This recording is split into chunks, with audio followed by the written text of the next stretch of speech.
My name is Julia, and last weekend I decided to make repairs in my apartment, namely in the kitchen.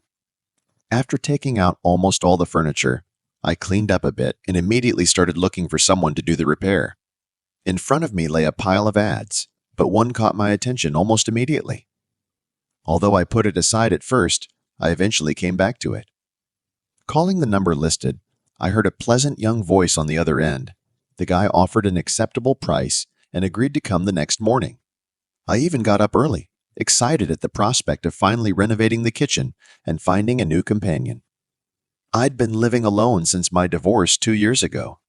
My ex-husband, Ryan, wanted kids, and when it turned out I couldn't get pregnant, he found someone else. It was a painful time for me, and after the breakup I felt lost and devastated. Now, at 35, I was trying to find peace in my life, trying to focus on myself and enjoy the little things. When the repairman Ethan came in, the doorbell rang, and when I opened the door, he dumped a bunch of tools right into the hallway and asked me to show him the scope of work. Ethan was young and handsome, and though I didn't want to admit it, I liked him immediately. There was something about his confident demeanor and the way his eyes sparkled when he smiled that drew me to him. I led him into the kitchen and then went to watch TV in the living room, trying to occupy myself and not think about him too much. I decided to spend my vacation at home for once, since I was often away on business trips and rarely had time to enjoy my apartment. I was looking for something romantic, nice and soothing to just relax, and somehow I came across a romantic scene in a movie. The sound was louder than the other channels, and the girl was making romantic noises, and the guy too. I frantically tried to turn the volume down, embarrassed at what was playing. Ethan ran into the room with widened eyes, and I fiddled with the remote, trying to adjust the volume while realizing that my silk robe was pulled up, exposing more than I intended. I saw surprise and a hint of something else in his eyes as he just stood there, nervously dropping the hammer to the floor and muttering something, and then quickly withdrew. My heart was racing, and I felt a mixture of embarrassment and excitement. After I finally managed to turn off the TV, I sat down and thought about what had just happened. My face flushed, and I couldn't escape the feeling of excitement over the way Ethan was looking at me. Ethan then called out to me, asking for help.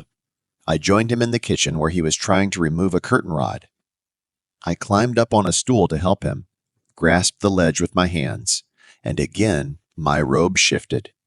Ethan's gaze met mine, and I could see he was agitated. I felt his hand touch my leg, and my body tingled. He didn't pull away, and neither did I. It had been so long since anyone had touched me like that. The feel of his warm hand on my skin sent goosebumps running through my body, and I realized something was happening between us that neither of us could ignore. Letting go of the ledge, I climbed down, looked him straight in the eyes, and kissed him. The kiss was electric, and I could feel the tension between us disappear as we gave ourselves over to this moment. I took Ethan's hand and led him to my room where he showed me what he could do. He was good, really good. There was a sense of urgency in the way we touched each other that had been building up since the moment we met. He put his arms around me afterward, and we hugged for what seemed like an eternity. It was soothing, and I felt a sense of closeness I hadn't felt in a long time. We lay cuddled together and talked about all sorts of things, favorite movies, dreams, and even fears. Maybe this is the beginning of something new, I thought, smiling to myself. Maybe this was what I needed, a fresh start with someone who would make me feel alive again. The next morning, I woke up to the noise Ethan was making in the kitchen. He was making coffee, and the smell of it filled the apartment, making me smile. I got up, threw on my robe, and joined him. He greeted me with a warm smile, and for a moment I thought we were a couple, just enjoying a quiet morning together. We talked, sipping coffee, and I found myself opening up to him more than I had to anyone in years.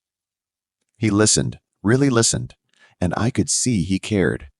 It was strange how quickly I felt connected to him, but it felt right.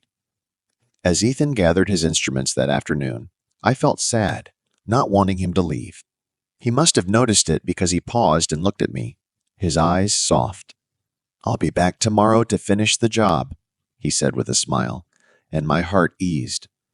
This was probably just the beginning, and I was ready to see where this was going.